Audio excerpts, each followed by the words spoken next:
the head of party of Ukongwe Bora Welfare Society. And these are my committee members and they can introduce themselves. Good morning, my name is Chiza Aduda. I'm the project manager of the Ukongwe Bora Welfare Society. Good morning, my name is Gisebe Yvonne. I'm the administrative manager for Ukongwe Bora Welfare Society. I'm the head of party and I'm the chair lady. I'm the one who founded the society. Yes. The other structure, how is it after the you? Chair lady, the treasurer, and we have a secretary. And so representing Ukongwe Bora Welfare Society today is the chair lady and they are also officials. Yes, they are. All right. Thank you, welcome. Members, we then have agenda items number 1, 2, 3, and up to 6 through. Agenda item number 3 is meeting with Ukongwe Bora Welfare Society regarding the public petition on the proposal to enact legislation for provision of maintenance of welfare of parents and senior citizens. I think that's it at 9:30. Then you'll have another one just immediately after to interrogate a bill which is done by Honorable Vincent Mogaka, one of us, on the issue of Social Workers Bill 2020. A or B will follow, and then we shall set the date for the next meeting. Members, I propose. proposed by Honorable Sanko,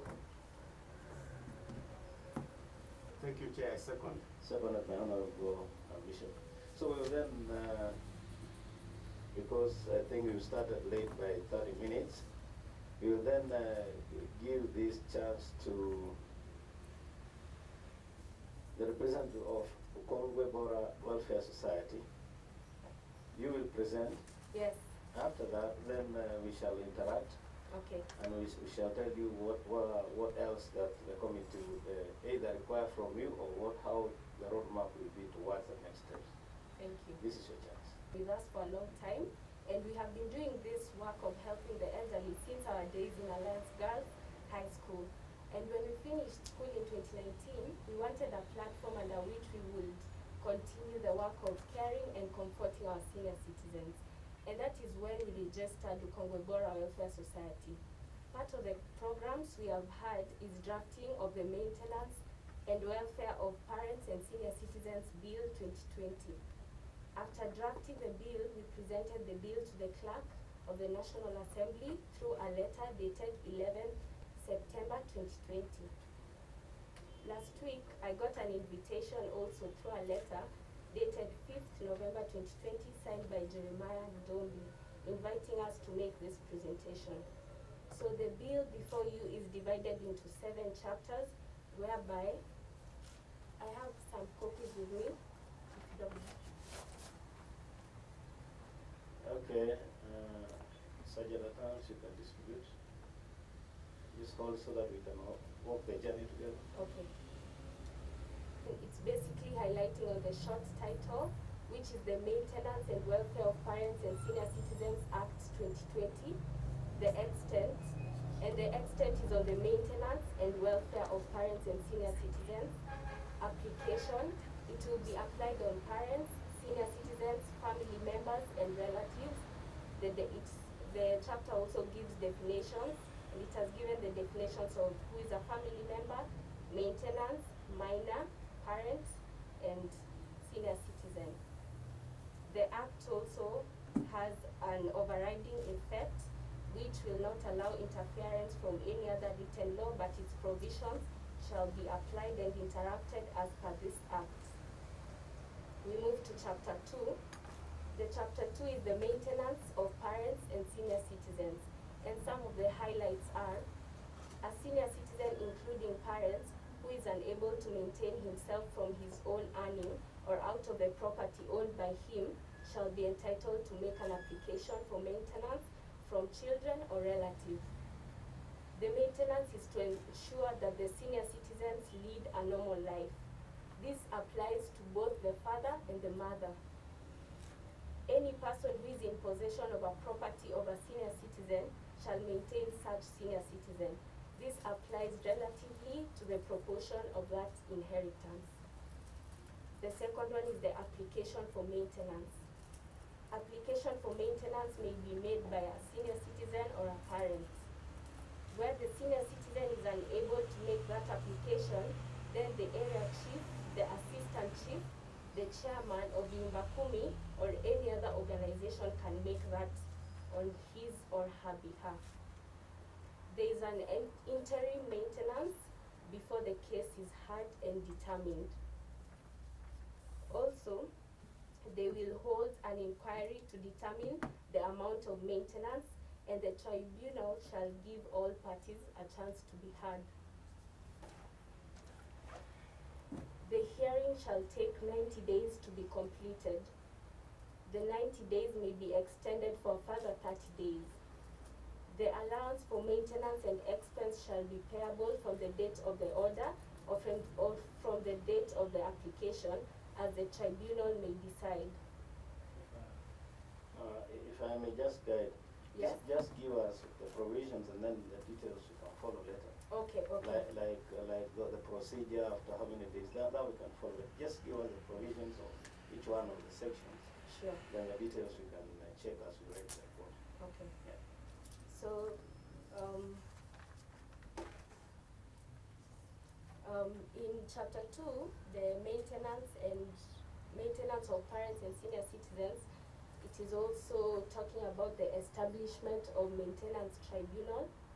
It's also giving the summary procedure in case of an inquiry, and it's giving the order of maintenance of the parents and senior citizens. It is giving the alteration in allowance. It is enforcing of order of maintenance of parents and senior citizens. Also, deposit of maintenance amount and the award of interest where any claim is allowed. It's also talking about the constitution of appellate tribunal where people will be able to appeal after the case has been heard. It's giving the right to legal representation and maintenance office. We move to chapter 3, which is the establishment of old age homes, where the state is to establish homes for the aged, at least one in each county. Chapter 4, it's giving the provisions for medical care of senior citizens. And we move to chapter 5, which is, So is that done by government or? yes, by government. The chapter allocates obligations to the state on medical provisions for senior citizens. Chapter 5 is the protection of life and property of senior citizens and measures for publicity, awareness, etc. for welfare of senior citizens. Chapter 6 is giving the offenses and procedure for trial. And this chapter gives penalty to a person who abandons or neglects a senior citizen. Chapter 7 is the miscellaneous, which are giving out the small instructions about the bill.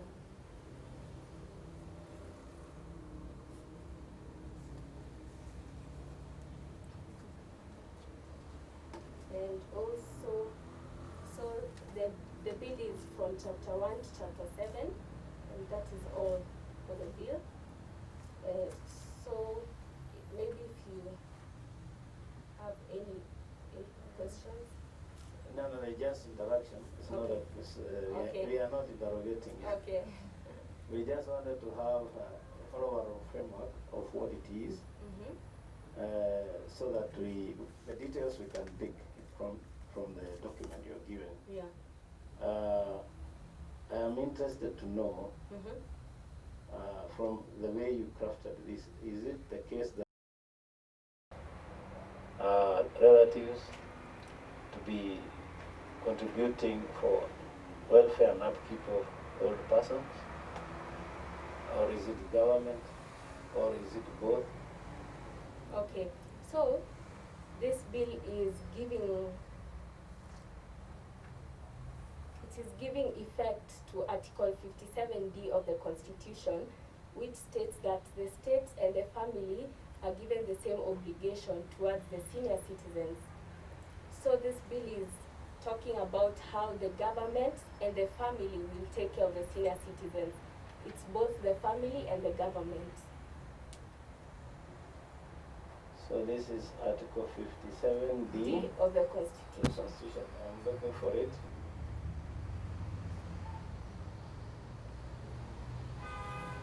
Okay. For avoidance of doubt, members, I wish to read Article 57, and it is in regard to all members of society. And it states the following: the state shall take measures to ensure the rights of all the persons. A, to fully participate in the affairs of society. B, to pursue their personal development.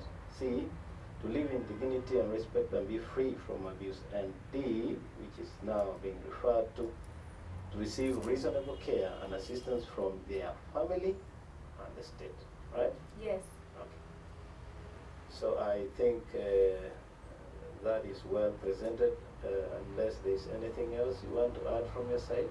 Okay, so the Honorable Chairperson of the selected committee, I would like to conclude my presentation by saying that I am delighted for this opportunity to address your committee, and I request that your committee to adapt this bill with minimum amendments to make it better so that we may protect our parents and senior citizens.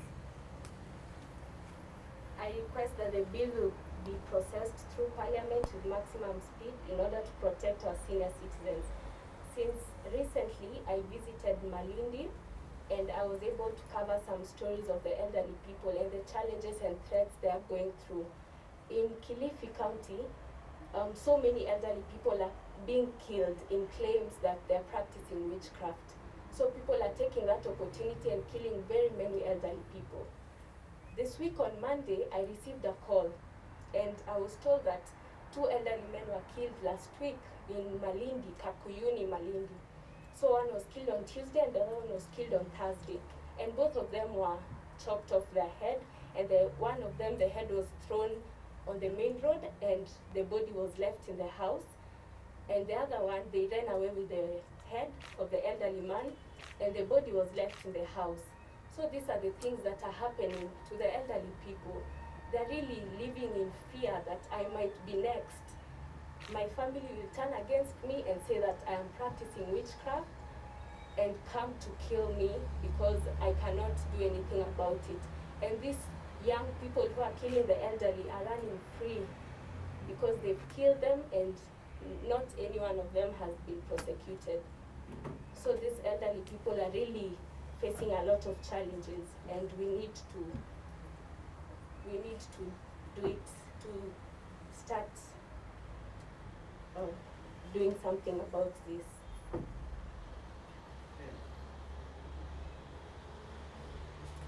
Well, I would want to know whether you heard the communication from the speaker and whether you know the contents of what he said on the floor of the House. No. No. He'll share with you. Okay. Then you also tell us what's the number of membership of the Congo Bora Welfare Society? Currently Yes. we are at 24 members, Yes. but we are still recruiting members. And if you can also be kind enough to tell us which areas they are, or zones they are drawn from the country. Is it one zone or is it spread across? It's spread across. Right now we have members from Nairobi, Malindi, Kilifi, Kisii. Yes, currently we have those, but we are spread across. We are recruiting more members from across the country. Okay, members, then before you interact, allow me then to bring up to speed with what the speaker said. If you can get, that is the communication from the speaker, and without having to read all of it, It is in regard to conveyance of a public petition, and the procedure is the moment it's read by the speaker, is referred to the relevant committee, in which case this one is the Labour and Social Welfare. And in that reference, if you have the document, Okay, yes. you will go to the second page, second last paragraph. Honorable members, as you are aware, there is currently in this House the Care and Protection of Older Members of Society Bill 2018, a bill originating from the Senate which has undergone first, second readings and is awaiting committee of the whole House. The said bill was referred to the Departmental Committee on Labour and Social Welfare for consideration and are reportable in this House to that effect. Can you see that? Yes. Now, the most important, the next one. Consequently, and pursuant to the provisions of Standing Orders 227(1), this petition and the proposed bill by the petitioners stands committed to the same committee for consideration along with the bill originating from the Senate. The committee is requested to consider the petition and report its findings to the House and to the petitioners in accordance with Standing Order 227(2). Meaning, we will then have to consider what you have presented to us. It's almost a near similar bill that was brought by Senate, but this committee is now supposed to look at both of them and do a report of which you'll also be able to see and then get a copy once it's tabled in the House. Okay. But notwithstanding that, I think it's now the opportune time for members to interact. The Honorable Ole Sankok, you can start. Thank you very much, Chair, for giving me this opportunity. Let me start by thanking and congratulating the three young ladies, first of all, for having the thought of coming up with such a bill. So that because it is a progressive bill, and the ladies are fairly young, so for them to have thought of older people is very important, because all of us will be there one day, one time. You know, we are in a different culture. In America, it's quite different.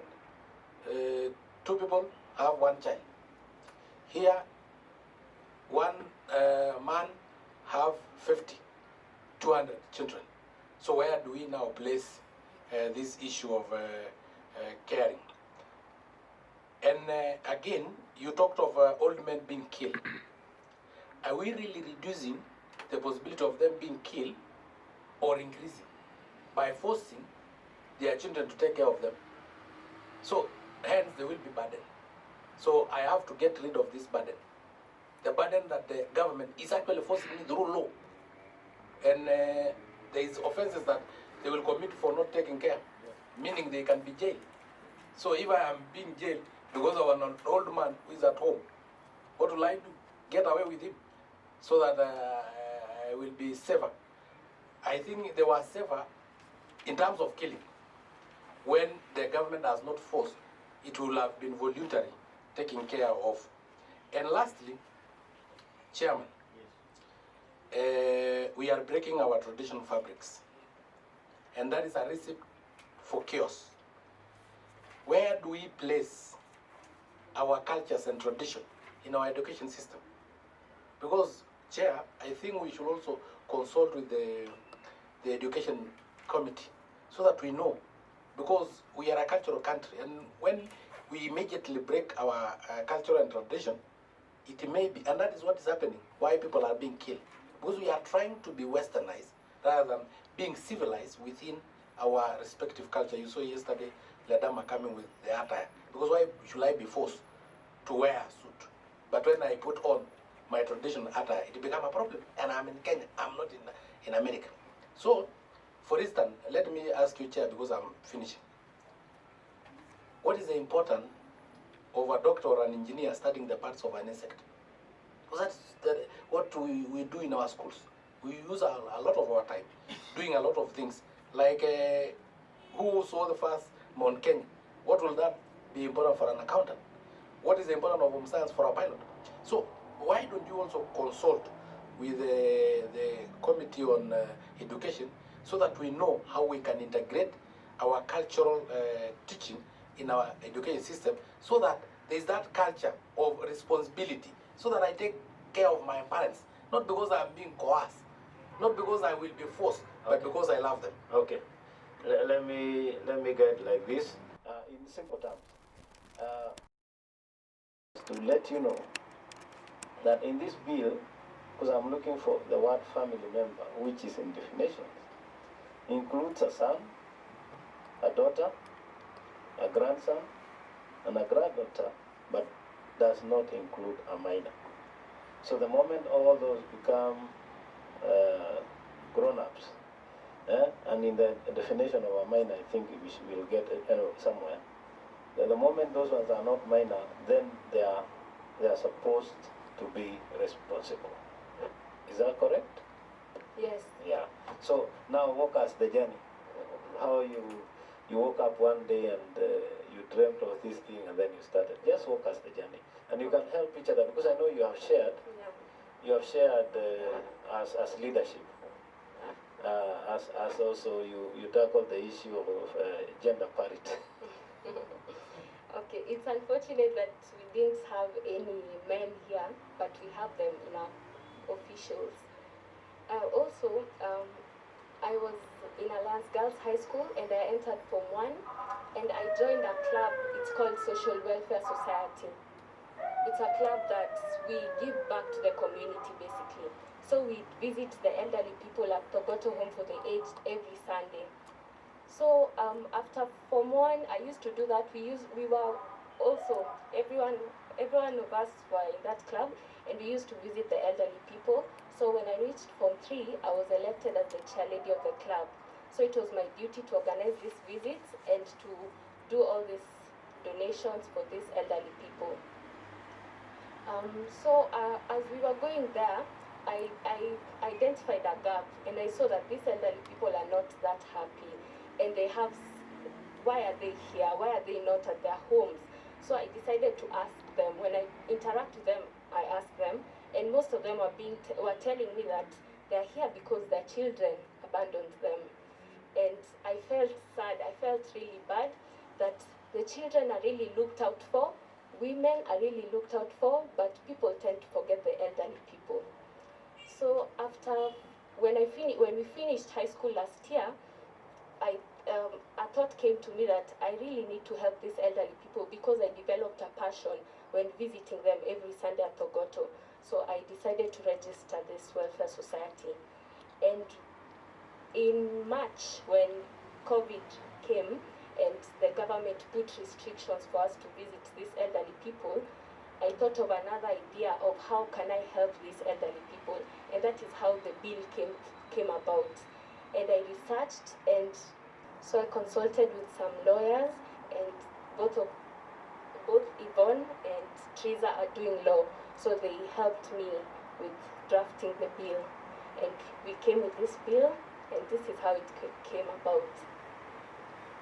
Okay, that's I like walking that journey, because you didn't just write it. It must have come from somewhere, and I think that is very encouraging at your age. You said you left last year. Yes. That's very encouraging.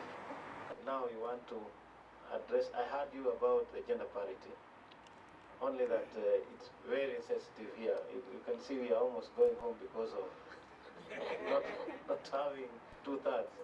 So we are not going to take you home, but just make sure that next time, because we are going to interact up to the time we are satisfied. Okay. We can even invite you another time. Thank you. Now there was the issue of culture, and do you want to speak to that? Yes, I can. Okay. I do get the concern about the question of culture, and that is why we are this bill, we are still deliberating about it, and we can make some amendments and think of provisions that will also include and incorporate our culture into this bill. Yeah.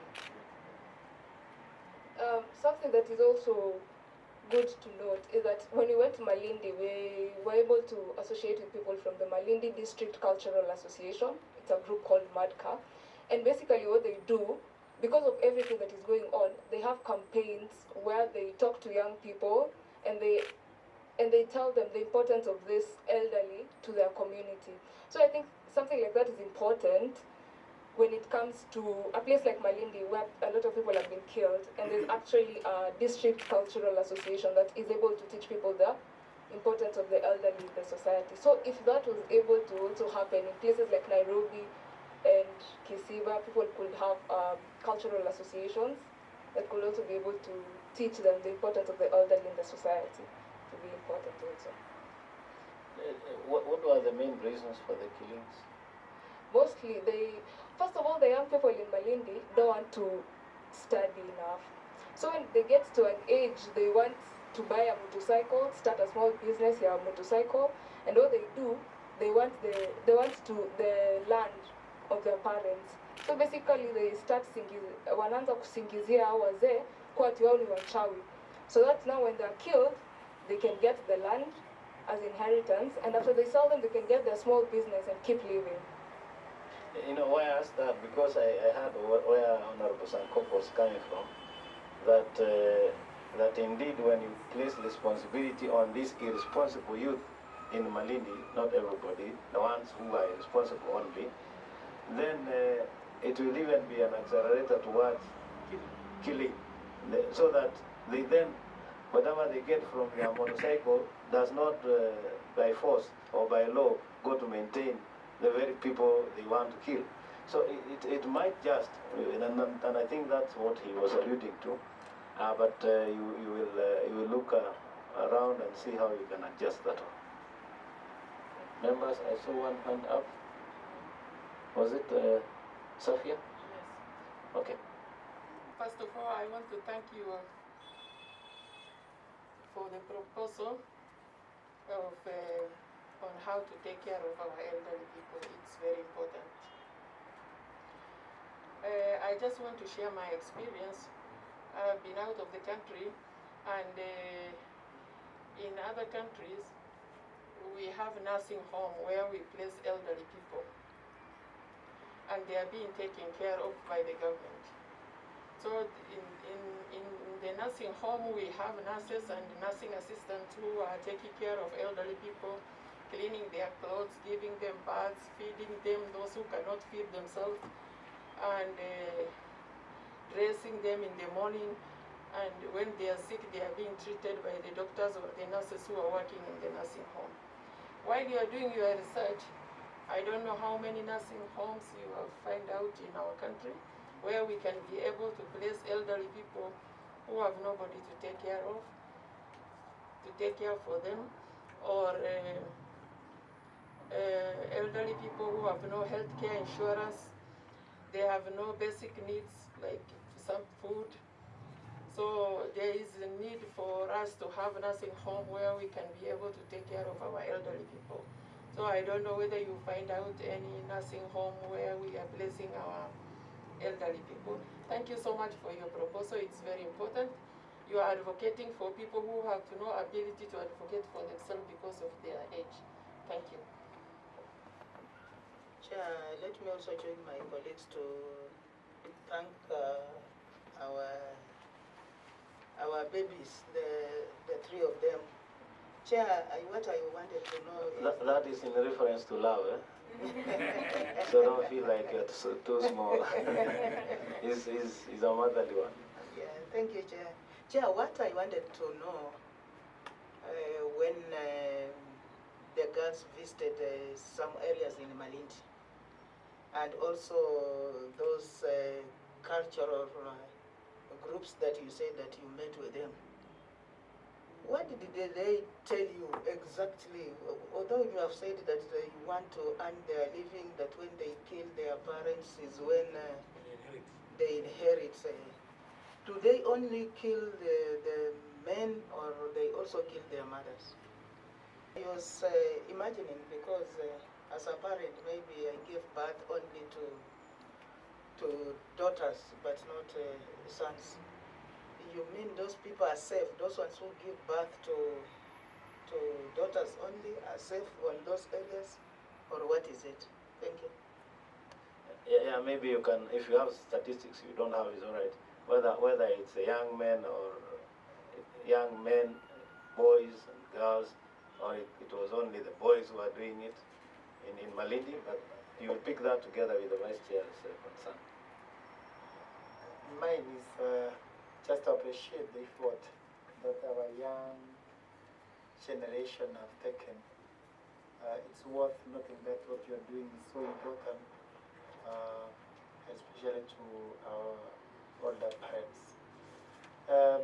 Chair, sometimes ask myself simple questions like two parents, a mother and a father, they are able to take care of 10 kids. But at a certain time of age, these 10 kids cannot take care of two parents. If two parents can take care of 10 children, and 10 children cannot take care of two parents, that should be the conversation that we need to look into. Because where we are, the problem is on the foundation of how we upkeep our children. And more so, I think poverty plays a key role. Poverty plays a key role. Negligence is also over there. I think we need to improve on the few government stipends that they have extended to their older age. It's very important that we look into that and see whether we can increase that money and maybe get a better way of taking care of the old using that money. Otherwise, as the committee, we are going to seriously assist you towards what you intend to find. Thank you. Thank you, Vice Chair. Do we have any? Bishop, you here? Yeah, I'm here. You want? Yes. Yeah, okay, all right. As we get along with the other, just proceed. Thank you, Honorable Chair. I'll take maybe a minute. Number one, to congratulate our wonderful young ladies here. And I want you to know that I'm not just a member of parliament, I'm also a bishop. So I speak a blessing upon your life. And yeah, actually there are two areas that we'll have to critically look at. Area number one is the criminality that may come with this. And also looking at are we building our society well? Because Honorable Chair, I was a student in the USA for 3 years. And it gave me a little knowledge of how things are done differently. Here in Kenya, there are good things we do better than them. And over there are things they do better than us. But I strongly believe one of the things that was like a culture shock to me is every time we could visit the elderly in these elderly homes. And I would find that we have like nursing homes where they stay, not because they're sick. The word nursing doesn't mean they're sick, but they are nursed, they're taken care of. But you see, the thing is, there was a part the government was playing, and then there was also the retirement part of the elderly, whereby these elderly people are retired people who have saved money, and so part of their savings is going into that. Whereas we are looking at a culture whereby we are saying, if you grow old, you'll be taken care of. So like now, I squander my life. I misuse everything I have, because I just know that when I'm old, somebody is going to take care of me. So those are things that we really have to look at and really balance so that we have a right, because we are going forward. Like for me, I take care of my parents. In fact, I'm building a house for them. But I don't expect my children to take care of me that way. I'm making sure that I have a house now so that my children don't have to.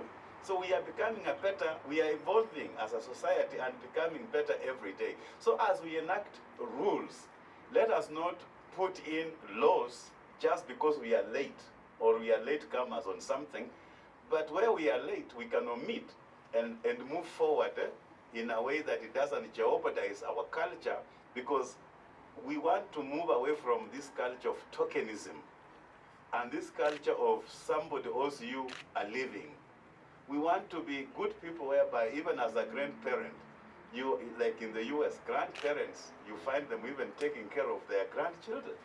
So we will continue to support you and work with you, but we have to really look at these things holistically. Thank you, Mr. Chair. No, it's getting heavy. Let's give them and then we can pick another round. You wish to respond or also comment? Yes, about adding the stipend for the elderly people on 1st of October, which is usually the United Nations International Day of Older Persons, which is held annually every year. There was an issue, there was a debate that do they add the stipend to the elderly people who are already getting it so that they can get more, or do they look for other elderly people who have not yet accessed the stipend to give them? So do they add to the 2,000? Do they add maybe to 3,000 to the elderly people who are already receiving, or do they look for the elderly people who are not receiving and give them? So that was the debate, because there are some elderly people who are not getting the stipend also. And about the issue that it's only men who are killing their parents, it's both the young men and youth, both the youth, male and female. Maybe the female will not participate directly, but the female will go out and tell the other men, this particular woman is practicing, this particular elder person is practicing witchcraft, but I can't be there with pangas to kill him, so you take a group of boys, of men who are strong, and go with pangas and kill them. So it's both the men and women. Even though the women are not participating directly, they are still participating. Yes. And also the elderly people who are being attacked, it's both the men and women. Even the women are majority, the ones who are being attacked. Okay. That's happening where? Did you say Kilifi? Kilifi County, yeah.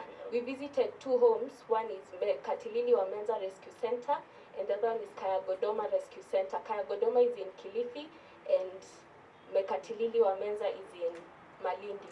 So we got to cover the stories from both the homes. To add on what she has said, one of the honorable members talked about the nursing homes. In this bill, in chapter 3, we have talked about the establishment of the homes of the aged. And currently, the homes of the elderly people that are there are mostly founded by faith-based organizations, and they are not, many of them are not founded by the government. So, as we have seen in the Article 57D of the Constitution, the responsibility falls also on the government. So I'd also like to expound on this part of establishment of the homes for the aged.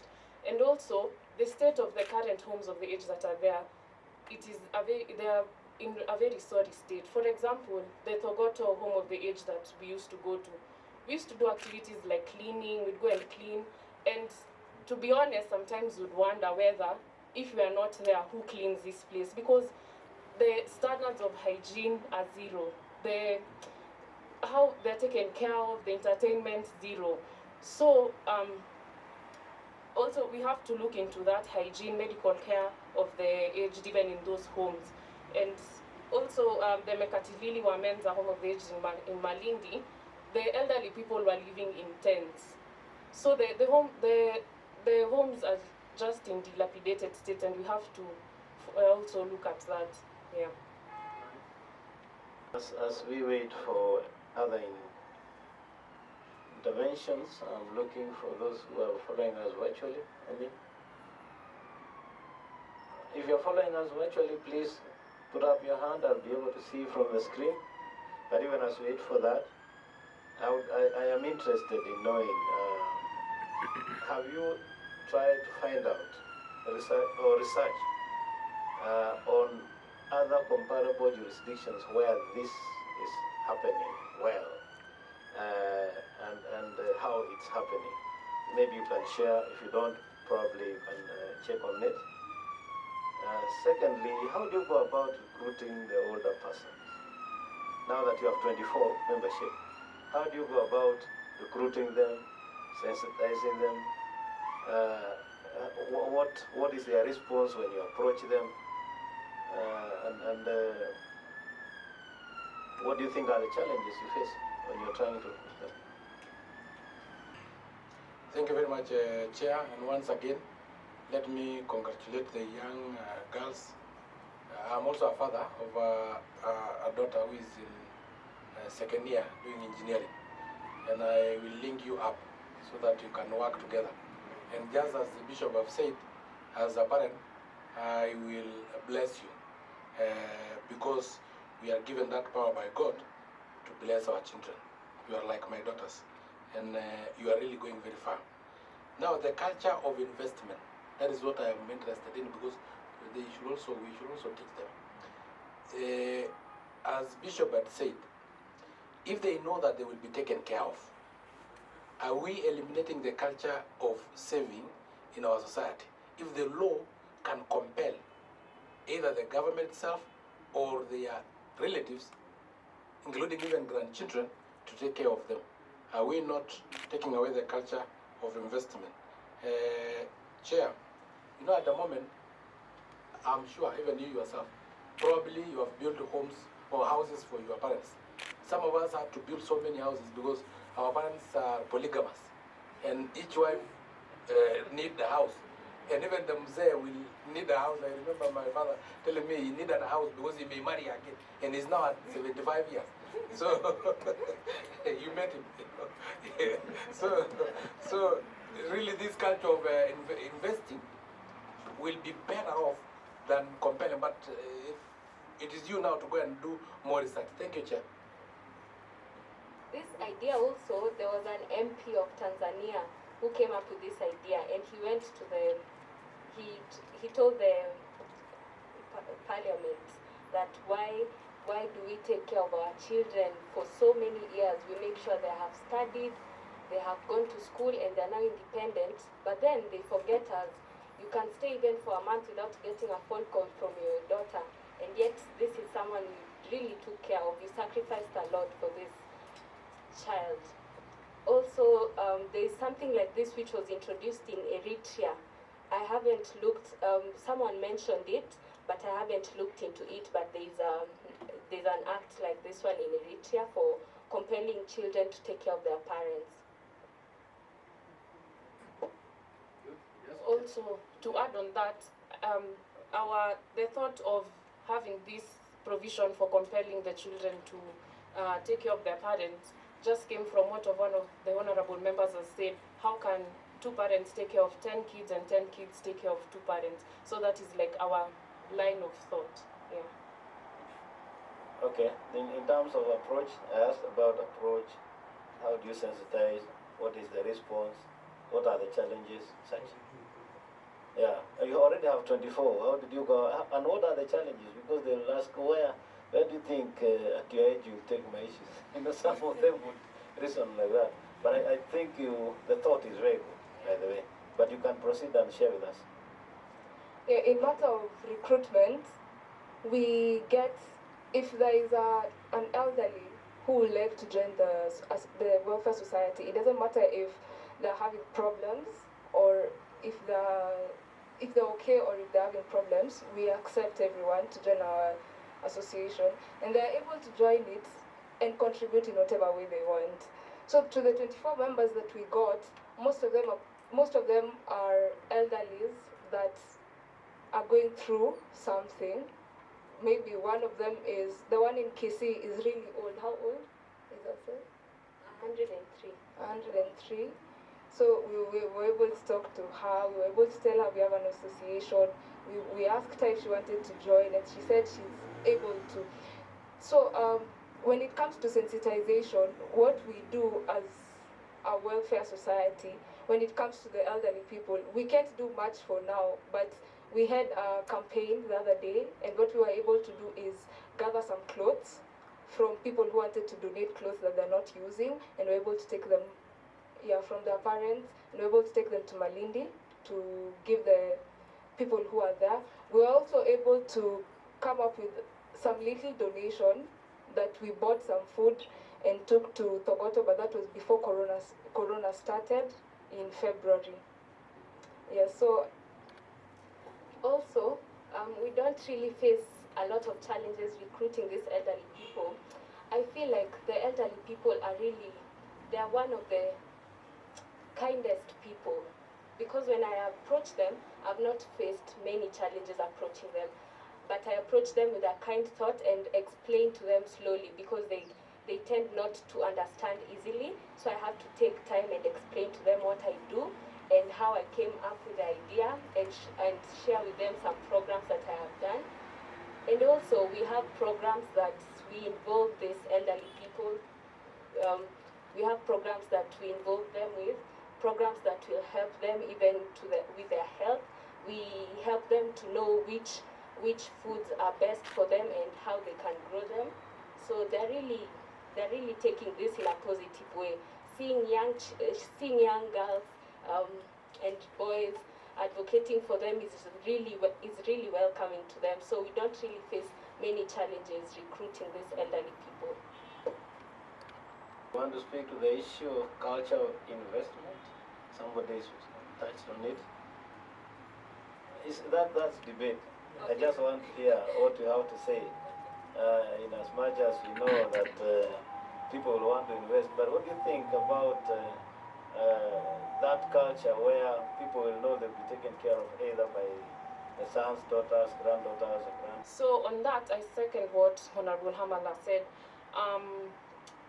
At the moment, okay, we intend for this to be a progressive bill, so I think we can include that, and it will not this idea has to be inculcated, as one of the honorable members said, from the education system, and just like sensitization in a whole. It also involves, starting a culture involves sort of a revolution, yeah? So in this we do support that for example, like most of you are probably the age of our parents or a bit older. From that generation, we can start looking on the saving culture, but what we have as of now are elderly people who are not exposed to this culture of saving when they were young. For example, if I was to say, like my grandmother, all she used to do was grow maize in the farm, sell, she uses that for the day and doesn't really save or something like that. And also the money that most of them who are farmers, some of them, let me not say most of them, some of them were receiving was not enough even for saving, it was just enough for getting by. Yeah. All right, okay. Very well. Honorable Caleb, if you want some intervention. For petitioners, I'm Honorable Caleb, MP Saboti, and I'm actually impressed to see a whole dedication of young girls. It's really impressive. This idea of gender is working quite well. I was thinking that coming from a ministry. This idea of elderly, taking care of an elderly chair, I believe is a societal problem. It's not really about legislation. These are societal problems. Our former president, Mwai Kibaki, is elderly. The late Moi was elderly. The children can abandon them, but will they struggle or suffer? No. This is a societal problem. If you inherit poverty, you pass it to your kids. You will most unlikely find a civil servant or a person who was serving in a high office struggling, whether he was abandoned by the children or not. The people who struggle from the interiors of a society are the same people who have also faced the poverty levels, and the families are struggling from the time they are young and all that. They inherit it back to their children, and the cycle continues. I support the idea of establishing homes for the elderly in every county. But forcing and putting laws to force kids to take care of their elderly is neither here or there, because you know, I really, even a percentage, maybe 90 or 10%, you'll rarely find kids abandoning their elderly if they're actually capable of doing that. It's out of frustrations, out of their kids themselves cannot even fend for themselves. So by running away from homes, it's not because they have refused. Maybe even the kids themselves cannot even support themselves. So if you have established homes, apart from, instead of forcing, you know, children through laws and legislation, you establish homes to take care of the elderly, you'll have solved this is a societal problem. I've checked in the proposed statute that there's a procedure. You don't just force. You know that there's a procedure and it has to be determined. You can now not force kids to take care of you. There's even an introduction or a creation of a body. What's the name of the body? Tribunal. Yes, some tribunal. I saw something like that. So I think there's a procedure. But, any other member? Those were comments, and I think I was looking at Article 260 referred to in your document. And I was looking at the elderly, what that means. So somebody, I think somebody who has attained the age of 60 years. Is that so? Yeah, so very soon some of us will be there. And we'll be forcing our kids to take care of us. So anyway, don't think there are any other...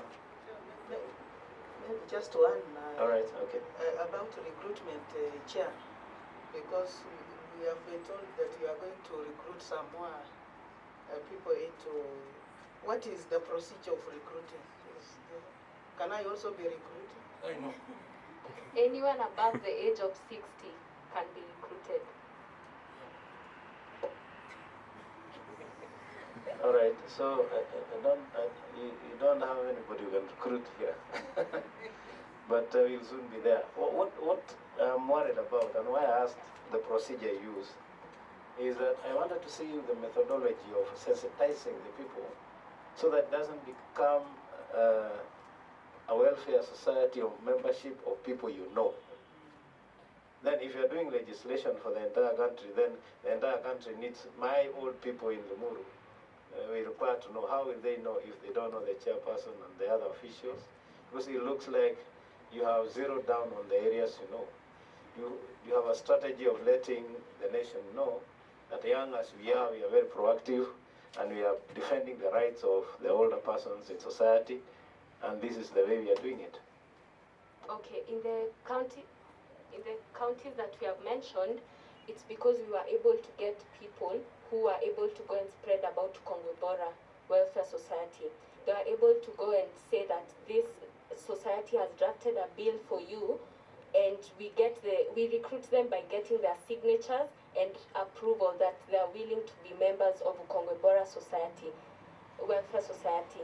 That's how we do it. But first we tell them what we do, we educate them on our programs and what we do and what we have done for the elderly people, so that they can be aware.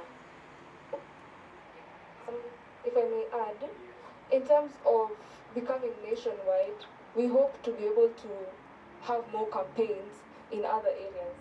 If we are able somehow to go to your people in Limuru and get accommodated there and hosted there, then we'll be able to, we can just make plans and start such campaigns, and that's what we have been talking about and working towards. You may also want to the media way, because that way people will get to know.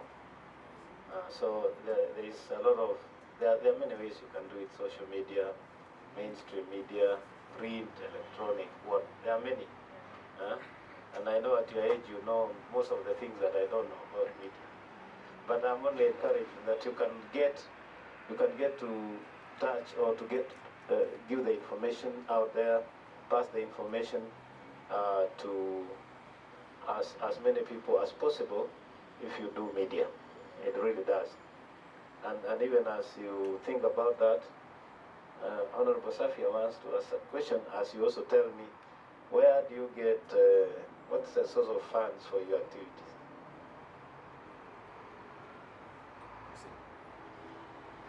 Yeah, mine is just to add to what you guys have just said.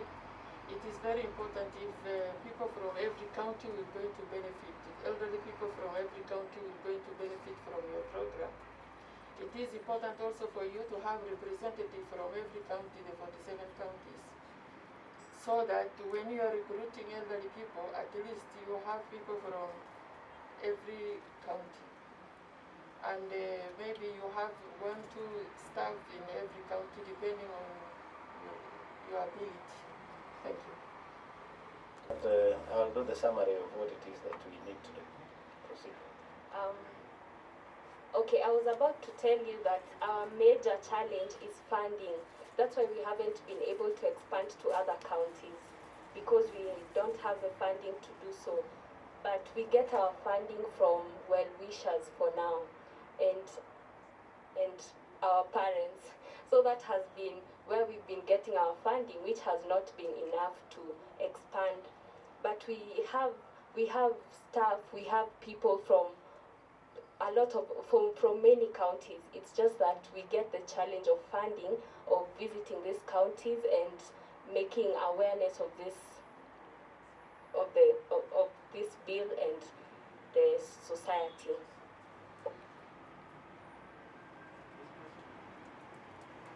Yeah, so that is our major challenge, the funding. But we plan on expanding. We started this last year, and we are really planning on expanding throughout the whole country, in all the 47 counties, and that is our main aim. So we are moving to conclude now, because we are interacting with somebody else. But I will want to say to you, Yvette, Bonarelli, yeah, and your colleagues, that you have made very, very good strides in terms of thinking of our older members of society.